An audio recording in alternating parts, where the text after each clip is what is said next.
चलिए, जय हिंद दोस्तों, मेरा नाम तुषार है। सीजीपीएससी नॉलेज हब के इस यूट्यूब चैनल पे आप सभी का स्वागत है। एडीओ की आगामी परीक्षा के लिए हम लोग आज एक नया टॉपिक शुरू करने वाले हैं, छत्तीसगढ़ पंचायती राज अधिनियम। इसके बारे में आज हम लोग पूरी बात करेंगे। इसका एक पूरा सीरीज चलेगा जिसमें पंचायती राज को हम लोग पूरा कवर अप करने वाले हैं। इसका आज लेक्चर 1 रहेगा जिसमें हम लोग पंचायती राज संस्थाओं का विकास, समितियों के बारे में जानेंगे, पंचायती राज का इतिहास जानेंगे, भारत में किस प्रकार से ये पूरी चीजों का विकास हुआ है। ऐसा इस करते हुए 2 से 3 वीडियो इस टॉपिक के आएंगे जिसमें हम लोग अलग-अलग चीजें समझने वाले हैं। याद रखिएगा, जिस प्रकार से परीक्षा का स्तर हो रहा है, अब थोड़ा डीप में जाके पढ़ाई करना पड़ेगा, तभी आंसर आएंगे या तभी आपसे आंसर लगेंगे। अदरवाइज केवल ऊपर-ऊपर पढ़ने से नहीं होने वाला है। तो ये चीज ध्यान रखिएगा, जिस लेवल पे हम लोग लेके जा रहे हैं, उस लेवल तक कम से कम जाने की कोशिश करिएगा। तो चलिए सीधा-सीधा वीडियो को शुरू करेंगे। यदि आपको पसंद आता है लाइक कर दीजिएगा, शेयर कर दीजिएगा। यदि आप एडीओ की तैयारी कर रहे हैं, किसी भी गवर्नमेंट एग्जाम की तैयारी कर रहे हैं, चैनल को जरूर सब्सक्राइब करिएगा। हमारे चैनल में कुछ इसी प्रकार का वीडियोस आपको हर एग्जाम के लिए देखने को मिलेंगे। तो जैसे सबसे पहले हम लोग बात करते हैं पंचायती राज व्यवस्था। अगर एक ब्रीफ हम लोग इंट्रोडक्शन लेने की कोशिश करें या समझने की कोशिश करें क्या है, तो पंचायती राज व्यवस्था के बारे में अगर आप देखोगे तो सबसे पहला पॉइंट क्या मिलता है, पंचायत जो है एक कार्यपालिक निकाय है। अब ये कार्यपालिका क्या होता है जी? कार्यपालिका को आप कुछ इस प्रकार से समझ सकते हैं, जो विधि को क्या करे, आपका क्रियान्वित करे। ओके, जैसे आपका विधानसभा है, विधानमंडल कोई नियम कानून बना के दे दिए हैं, उसको लागू कराने का काम होता है कार्यपालिक बॉडीज बोलते हैं। तो वैसे ही आपको पंचायतें भी क्या दिखेंगी, कार्यपालिक निकाय दिखेंगी। भारत में पंचायत राज के बारे में यदि बात की जाए तो ग्रामीण स्थानीय स्वशासन प्रणाली का सूचक है। इसको विकेंद्रीकृत भी बोलते हैं, विकेंद्रीकरण का भी सूचक है, साथ ही साथ स्थानीय स्वशासन प्रणाली का सूचक है। इसका मतलब क्या होता है स्थानीय स्वशासन प्रणाली का सूचक? मतलब जैसे आपको कोई भी काम करना है, एक एग्जाम्पल लीजिएगा, अगर आपके घर के आसपास का नाली खराब है या सड़क में गंदगी पड़ी है या सड़क नहीं बन रहा है, ये सारे काम के लिए आप प्रधानमंत्री को या मुख्यमंत्री को फोन करेंगे क्या, या अपने यहाँ के सांसद या विधायक को पकड़ेंगे क्या? जनरली क्या होता है, जो छोटे मोटे एरिया है जहां पर आप अपने हिसाब से शासन कर सकते हैं, अपने हिसाब से आप अपनी समस्याओं को समझ सकते हैं और उसको ठीक करने के लिए जितना कदम आप अच्छे से उठा सकते हैं, उतना शायद हायर लेवल की बॉडीज नहीं उठा पाए। तो स्थानीय स्वशासन आपके एरिया में आपकी क्या आवश्यकताएं हैं, उसको किस प्रकार से आप कंप्लीट कर सकते हैं, इसके लिए शक्ति दी गई पंचायतों को। समझिएगा, फिर से वही एग्जांपल को पकड़िए कि आपके एरिया में क्या जरूरत है। जैसे आप मान के चलिए एक गांव में रहते हैं, आपके गांव में ज्यादा जरूरत किस चीज की है?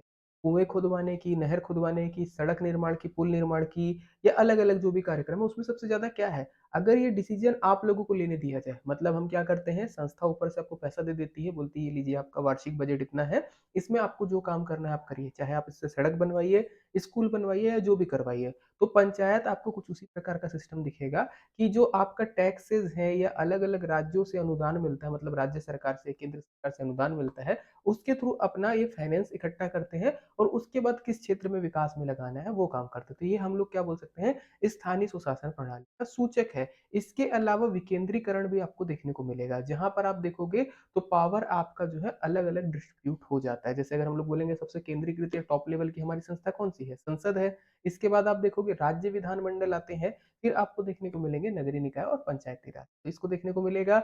यदि बात की जाए पंचायतों के बारे में संवैधानिक प्रावधान की, तो संविधान में पंचायतों से संबंधित नियम बनाने की शक्ति दी गई है राज्य सरकारों को। याद रखिएगा, पंचायत जो है राज्य सूची का विषय है। अगर संविधान की अनुसूची 7 में हम लोग जाएंगे, तो संविधान की अनुसूची 7 जनरली 3 प्रकार के विषयों के बारे में बताती है। एक होता है संघ सूची का विषय, जिस पर नियम कानून बनाने की पूरी शक्ति किसके पास होती है, संघ सरकार या केंद्र सरकार के पास। दूसरा होता है राज्य सूची का विषय, जिस पर कोई भी प्रकार के नियम कानून या जो भी चीज उस पर बनवाना है उसकी शक्ति होती है राज्य सरकार के पास। और एक होता है संवर्ती सूची का विषय। संवर्ती में यदि आप जाएंगे तो ऐसे सूची जिस पर केंद्र और राज्य मिलकर कानून बना सकते हैं या दोनों अपना चाहे तो कानून बना सकते हैं।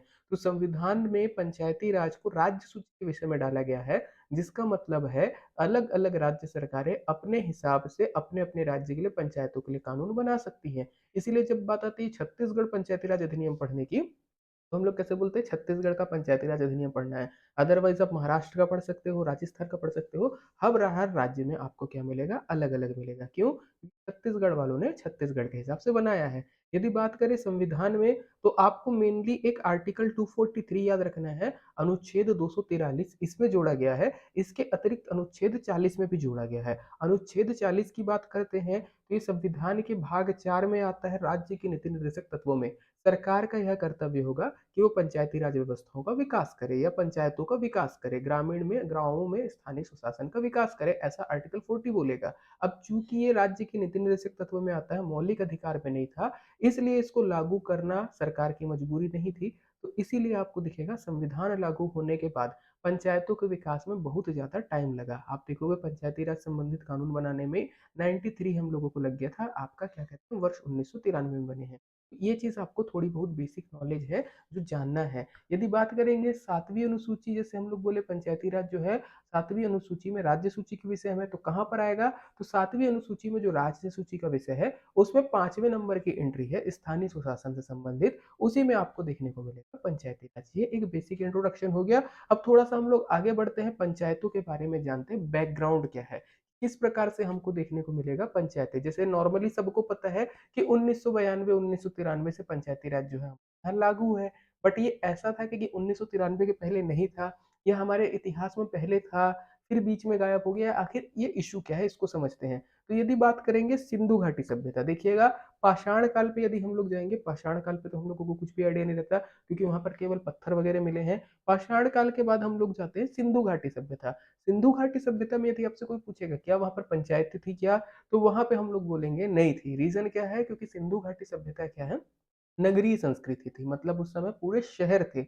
अब शहर में पंचायतें नहीं होती, शहर में नगरीय निकाय होंगे। तो सिंधु घाटी सभ्यता में आप पंचायती राज के बारे में कुछ भी मत लगाइएगा। आते हैं हम लोगों को जो साक्ष्य मिलते हैं ग्रामीण विकास के या ग्रामीण व्यवस्था के, वो सबसे पहले मिलते हैं वैदिक काल में। तो वैदिक काल में जो सबसे पहला वैदिक आता है हमारा ऋग्वेद।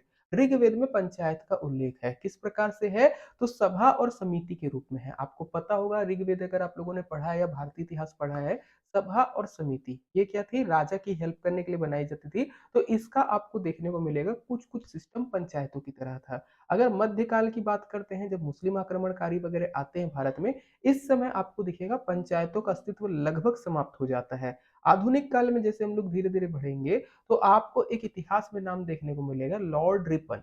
लॉर्ड रिपन द्वारा 1882 में स्थानीय स्वशासन विधेयक लेके आया गया था, जिसके द्वारा जिला बोर्ड का गठन किया गया था। ओके, तो अंग्रेजों के द्वारा देखा जाएगा तो सबसे पहले आएंगे लॉर्ड रिपन। तो लॉर्ड रिपन को स्थानीय स्वशासन का जनक कहा जाता है। इन्होंने बहुत अच्छे अच्छे काम किए थे, 3 काम किए थे इन्होंने, 81 82 और 83 में। कुछ काम विवादास्पद भी थे, तो आप वो कमेंट करके बताएंगे कौन से 3 काम हैं जो लॉर्ड रिपन द्वारा किए गए हैं। इसमें 1882 स्थानीय स्वशासन विधेयक, बहुत आसान सी चीज है, ये याद रखिएगा।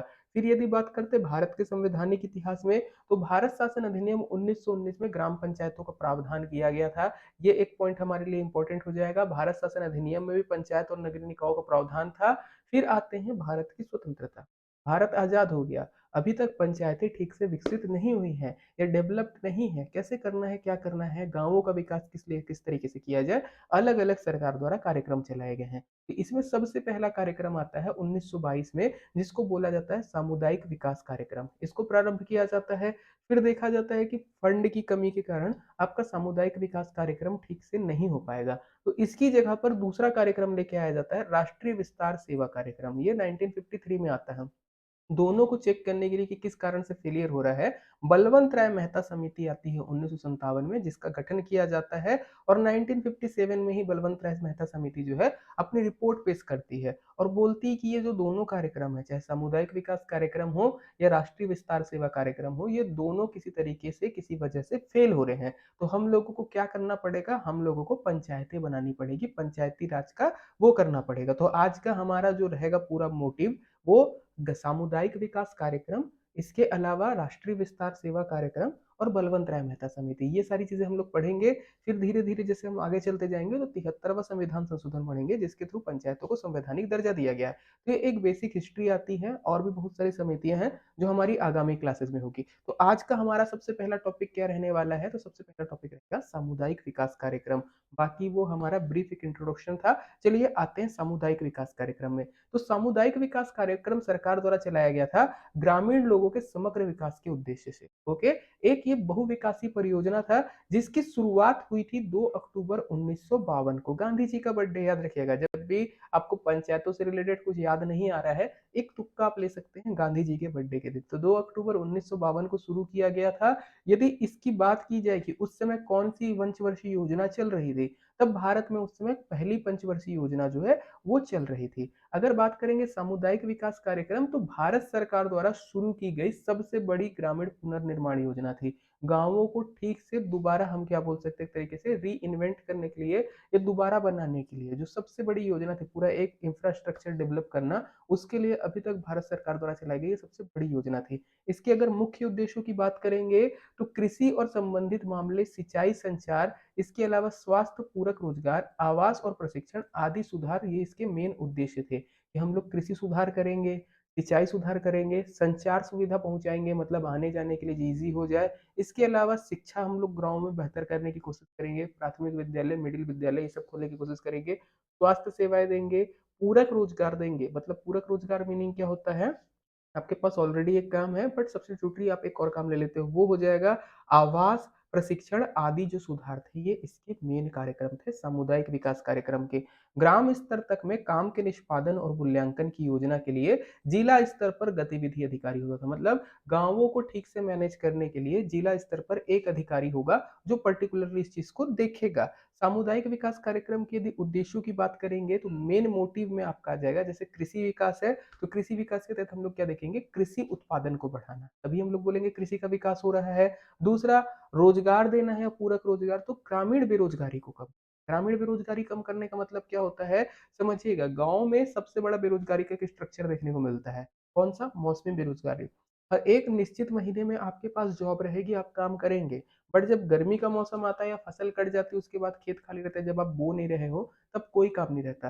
तो उस चीजों को दूर करना, इसके अलावा गांवों में परिवहन और संचार साधनों का विकास करना, अच्छी सड़कें बनाना, कनेक्टिविटी जोड़ना, ये सारी चीजें आपको आज भी सुनने को मिलेंगी। ये चल रहा था इसका उद्देश्य। इसके अलावा प्राथमिक शिक्षा और सार्वजनिक स्वास्थ्य के क्षेत्र में सुधार करना, एटलीस्ट प्राथमिक शिक्षा 5वीं तक हम बच्चों को स्कूल में पढ़ा सके, वहां पे मतलब स्कूल खोल सके, ये कार्यक्रम। और सार्वजनिक स्वास्थ्य मतलब कम से कम आपका एक हॉस्पिटल खुला रहे। ओके, ये था हमारा सामुदायिक विकास कार्यक्रम, सरकार की बहुत बड़ी महत्वाकांक्षी योजना थी। अब ये एक चीज समझिएगा, 1952 का दौर चल रहा है, इतना सारा प्रॉपर प्लानिंग कर ली गई है, ये सारी चीजें फिजिबल हैं क्या, ये सारी चीजें थोड़ा मुश्किल हो जाता है लगाना, और उस समय करप्शन भी बहुत ज्यादा थे, अलग अलग चीजें हैं, बहुत सारी चीजें, जिसके कारण ये जो हमारा कार्यक्रम है वो फेल होता है। अब इसी से हम लोग आगे बढ़ेंगे, आते हैं राष्ट्रीय विस्तार सेवा कार्यक्रम में।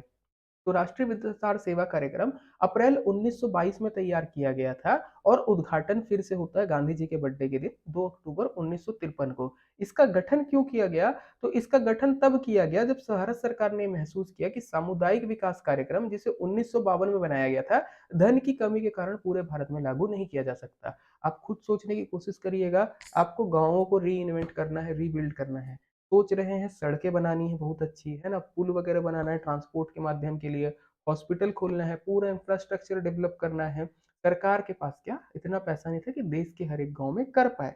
तब सरकार यहाँ पे क्या प्लानिंग लगाती है, हम लोग इसको थोड़ा उल्टे तरीके से करते हैं। पहले सरकार क्या सोच रही थी कि चलो हम लोग पूरा काम करेंगे, अब सरकार क्या सोचती है राष्ट्रीय विस्तार सेवा कार्यक्रम में, कि स्वयं सहायता प्रयासों के आधार पर विकास किया जाए। हम लोग क्या करेंगे, गांवों को पैसे दे देंगे, बोलेंगे आपको 3 साल के लिए इतने पैसे मिलेंगे, आपको जो विकास करना है आप करिए, अगर आप कर लेते हो फिर आगे वाले 3 साल के लिए हम लोग फिर से पैसा देंगे, ये आपको देखने को मिलेगा, करना आपको है। तो यही था हमारा राष्ट्रीय विस्तार सेवा कार्यक्रम। इसका गठन किया गया था ताकि स्वयं सहायता प्रयासों के आधार पर विकास कार्य आगे बढ़ सके। ओके, जो भी आपको विकास करना है हम पैसा दे देंगे, आप अपने हिसाब से लगाते चाहिए। तो कृषि, कृषि ग्रामीण और संचार तथा सामाजिक शिक्षा पर जोर देने के साथ प्रति ब्लॉक पर 4.5 लाख रुपए की उपलब्धता के साथ इसे 3 साल की राशि के लिए शुरू किया गया था। ओके, 4.5 साल जो है 4.5 लाख रुपए आपको पर ब्लॉक में दिया जाता, जिससे आप आगे वाले 3 साल तक में जो भी आपका कृषि विकास है, ग्रामीण विकास है, संचार, जो भी आपको सुविधाएं करनी है, आप ये 4.5 लाख रुपए में करेंगे। 3 साल के बाद फिर इस योजना में क्या करता, आपको ब्लॉक में देता फिर से कितना, 5-5 लाख रुपए। तो 3 साल के लिए जैसे 15 लाख बोल रहा है, तो 5-5 लाख रुपए का प्रावधान किया जाता है, जिससे आप ब्लॉक के अंदर काम कर सकते हो। ये हमारा था राष्ट्रीय विस्तार सेवा कार्यक्रम। फिर से बात वही आती है, इन केस मान के चलिए अगर करप्शन हुआ या कहीं पे पैसा का ऊपर नीचे हुआ तब कैसे करेंगे? तो यही दोनों चीज को आप चाहे राष्ट्रीय विस्तार बोले, सेवा कार्यक्रम बोले या सामुदायिक विकास कार्यक्रम बोले, इन दोनों कार्यक्रम में उतना गोल हम अचीव नहीं कर पाए जितना हमारा लक्ष्य था। मतलब जो हम सोच रहे हैं कि इतना इतना विकास होना चाहिए, वो कहीं ना कहीं रुक जा रहा था। तो इन्हीं चीज को जानने के लिए हमारी 1957 में जब भारत सरकार देखती कि सामुदायिक विकास कार्यक्रम और राष्ट्रीय सेवा कामकाज ये दोनों जो है ठीक से काम नहीं कर पा रही, तो इसको जांच करने और बेहतर तरीके से सुलझाने के लिए बलवंत राय सहमेता समिति का गठन होता है। समिति पंचायत राज प्रणाली का जो है आपका वो बताएगी, नेतृत्व करेगी। ओके, हल्का सा चीज है, बस थोड़ी सी चीजों को याद रखिएगा। डेट इंपॉर्टेंट रहेगी, डेट्स को याद करते जाइएगा। दोनों में आपका पैसा पूछ सकता है कितना कितना था, अलग अलग कार्यक्रम है। अगर यहाँ तक समझ में आया वो कमेंट करके बताइएगा। अब हम लोग जाएंगे कहाँ पर, बलवंत राय मेहता। आज का सबसे इंपॉर्टेंट टॉपिक हो जाएगा, क्वेश्चंस भी इससे रिलेटेड आते रहते हैं और एडीओ के लिए ये दोनों पॉइंट भी हमारे इंपॉर्टेंट रहेंगे, ये दोनों टॉपिक भी, उसमें भी क्वेश्चन आ सकते हैं। तो बलवंत राय मेहता समिति की तरफ बढ़ेंगे हम लोग। इसके पहले यदि बात की जाए पंचायती राज के विकास से संबंधित और कितनी समितियां रही हैं जो हम लोगों को आगे आने वाली क्लासेस में करना है, तो सबसे पहले आपको बलवंत राय मेहता दिखेगी, फिर अशोक मेहता आएगी, फिर जीवीके राव आएगी, एल एम सिंघवी समिति है, पीके थुंगन समिति है, वी एन गॉडगिल समिति है, भूरिया समिति है। ये समितियां हैं जो पंचायती राज के विकास के लिए अभी जिम्मेदार हैं, या इन समितियों की सिफारिश पर ही जो है पंचायती राज का हमको विकास देखने को मिलेगा। आगे बढ़ते हैं हम लोग, सीधा आते बलवंत राय मेहता समिति की। स्थापना जनवरी 1957 में की गई थी। इस समिति का गठन क्यों किया गया था? पंचायती राज व्यवस्था को मजबूती प्रदान करने के लिए। ये जांच की गई और ये समिति ही जांच कर रही थी कि आपका सामुदायिक विकास कार्यक्रम और राष्ट्रीय विकास कार्यक्रम क्यों फेल हो रहे हैं। तो इस समिति ने जांच की और उसको समझाया है। तो इस समिति का गठन भारत द्वारा सामुदायिक विकास कार्यक्रमों की कार्यप्रणाली की उचित जांच के लिए किया गया था। यदि बात आएगी बलवंत राय मेहता समिति है ना, इसका गठन किसने किया था? तो याद रखिएगा भारतीय योजना आयोग है ना, इसने बलवंत राय मेहता समिति मेहता की अध्यक्षता में समिति गठित की थी। स्थापित करने का मुख्य उद्देश्य वही आ जाएगा, ग्रामीण क्षेत्रों में विकास करना। कि किस प्रकार से ग्रामीण क्षेत्रों में विकास होगा, ये बलवंत राय मेहता जी और उनके साथी 13 लोग मिलकर बताएंगे। इस समिति की रिपोर्ट की यदि बात की जाएगी, नवंबर 1957 में प्रस्तुत की गई थी। समिति ने बोला कि जनतांत्रिक विकेंद्रीकरण योजना जो है स्थापित की जाए। बाद में इसी को, जनतांत्रिक विकेंद्रीकरण को ही हम लोग क्या बोलने लगे? पंचायती राज बोलने लगे। बलवंत राय मेहता समिति की यदि सदस्यों की बात की जाए तो टोटल 13 सदस्य थे जिन्होंने बेहतर प्रयास किए थे। किस चीज के लिए? पंचायतों के विकास के लिए। तो बेसिक है, ग्रामीण विकास के लिए जो अच्छे लोग काम कर रहे थे वो 13 लोगों को पकड़े, बलवंत राय मेहता जी को अध्यक्ष बनाए और समिति के बारे में काम करना शुरू किए। अब ये समिति कुछ सिफारिशें करेंगी, तो समिति की महत्वपूर्ण सिफारिशों को हम लोग समझने की कोशिश करते हैं। तो मेन जनरली एग्जाम में समिति बनी, कितने सदस्य थे, किसने गठित की, उद्देश्य क्या है, ये आता है। इसके बाद समिति की सिफारिशें आती हैं। तो बलवंत राय मेहता समिति 1957 में जो बनी थी, इसकी सिफारिशों की यदि बात करेंगे तो इन्होंने जो सबसे पहली और महत्वपूर्ण सिफारिश की, बोला कि 3 स्तर पर पंचायतों की स्थापना की जाए। ग्राम स्तर पर ग्राम पंचायत हो, ब्लॉक स्तर पर पंचायत समिति हो और जिला स्तर पर जिला परिषद की सिफारिश की। जनरली ऐसा मत बोल दीजिएगा कि ग्राम स्तर पर ग्राम पंचायत, ब्लॉक स्तर पर जनपद पंचायत और जिला स्तर पर जिला पंचायत, जो नाम है वही चलेंगे। ग्राम स्तर पर ग्राम पंचायत, ब्लॉक स्तर पर पंचायत समिति और जिला स्तर पर जिला परिषद की सिफारिश की। विकेंद्रीकृत प्रशासनिक ढांचे निर्वाचित प्रतिनिधियों के हाथ में होना चाहिए। मीनिंग क्या है कि आप ऐसा नहीं कि किसी को भी बैठा दे रहे हो। जो भी आप ये विकेंद्रीकृत प्रशासनिक ढांचा है या फिर आप जो पंचायतों को बना रहे हो 3 स्तर के, इस पे जो प्रतिनिधि है वो चुन के जाने चाहिए जनता द्वारा। ये होंगे हमारे निर्वाचित प्रतिनिधि, इनके हाथ में होने। पंचायतों को आवश्यकता अनुसार निर्वाचित प्रतिनिधि होने चाहिए तथा महिलाओं के लिए 2 और अनुसूचित जाति जनजाति के लिए एक आरक्षित हो। बोले कि पंचायतों में महिलाओं के लिए कम से कम 2 और अनुसूचित जाति जनजाति के लिए एक एक स्थान आरक्षित हो। जनरली ये ब्लॉक लेवल पे बोले थे, बट इसको ध्यान रखिएगा। इसके बाद सरकार के कुछ कार्यों व अधिकारों को निचले स्तर पर हस्तांतरित करना चाहिए तथा निचले स्तर पर पर्याप्त वित्तीय साधन भी उपलब्ध करें। ये हो जाती है हमारी बलवंत राय मेहता समिति की सिफारिशें। और सिफारिशों की यदि बात करेंगे तो समिति ने सिफारिश की कि पंचायती राज संस्था चुनी हुई और कानूनी होना चाहिए, उसका कार्य क्षेत्र व्यापक होना चाहिए। पंचायती राज प्रणाली स्थानीय नेतृत्व और सरकार के बीच कड़ी का कार्य करती है और सरकार की नीतियों को मूर्त रूप देती है। सरकार की नीतियों को मूर्त रूप देना मतलब नीतियां सरकार डिसाइड करेंगी किस प्रकार से काम करना है, पंचायतें वहाँ पर उसको फिजिबल लगाएँगी। यही हमारा कार्यपालिक निकाय था, ओके? चलिए, सर्वप्रथम पंचायती राज प्रणाली की यदि बात करेंगे, तो बलवंत राय मेहता समिति की सिफारिश के बाद ये राजस्थान में आपकी कायम होती है। सर्वप्रथम पंचायती राज अगर हम लोग बोलेंगे कहाँ पर शुरू हुआ था उद्घाटन, तो राजस्थान आप सबको पता होगा। तो शुभारंभ की यदि बात करेंगे तो पंडित जवाहरलाल नेहरू ने राजस्थान के नागौर जिले 2 अक्टूबर 1959 को किया। ग्राम आपका आएगा बगदरी ग्राम। राजस्थान के नागौर जिले बगदरी ग्राम में शुरू होता है। इसके बाद सिंपल सिमिलरली कई राज्यों ने भी ये प्रणाली का शुभारंभ किया। जैसे आपको राजस्थान के बाद देखने को मिलेंगे आंध्र प्रदेश 1959 में, कर्नाटक, तमिलनाडु, असम 1960 में, महाराष्ट्र 1962 में, गुजरात 1963 में, पश्चिम बंगाल 1964 में। ओके, बट यहाँ पर ध्यान देने वाली बात क्या है, जैसे बलवंत राय मेहता समिति बोली 3 स्तर पर बनाई है, तो ऐसा आवश्यक नहीं है कि सभी राज्यों ने 3 स्तर पर किया। यहाँ पर अगर आप देखोगे सभी राज्यों में पंचायतों का स्तर भिन्न-भिन्न था, कहीं पर 1 स्तर की थी, कहीं पर 3 स्तर की थी। तो ये बेसिक बलवंत राय मेहता समिति पंचायत राज का इतिहास हम लोग कर रहे हैं। आगे और भी इससे रिलेटेड वीडियोज़ आते जाएँगी। हम लोग छोटे-छोटे टॉपिक्स को धीरे-धीरे कवर अप करते जाएँगे। आपको वीडियो पसंद आया होगा तो प्लीज़ लाइक कर दीजिएगा, शेयर कर दीजिएगा, कमेंट करके बताइएगा आपको वीडियो कैसे लगा। आगे हम लोग और भी टॉपिक ऐसे लेके आने वाले हैं, पंचायती राज का हम लोग पूरा कवर अप करवाएँगे। चैनल पे यदि आप नए हैं तो सब्सक्राइब कर दीजिएगा। एडीओ, एसआई मेंस दोनों के लिए हम लोग इम्पोर्टेंट वीडियो लेकर आने वाले हैं। बाकी सीजीपीएससी प्री का हम लोग एक पेड बैच शुरू करेंगे, तो जो भी बच्चे बेसिक से पढ़ना चाहते हैं, उनके लिए वो वाला बैच है, वो उस पे ज्वाइन कर सकते हैं। धन्यवाद, जय हिंद।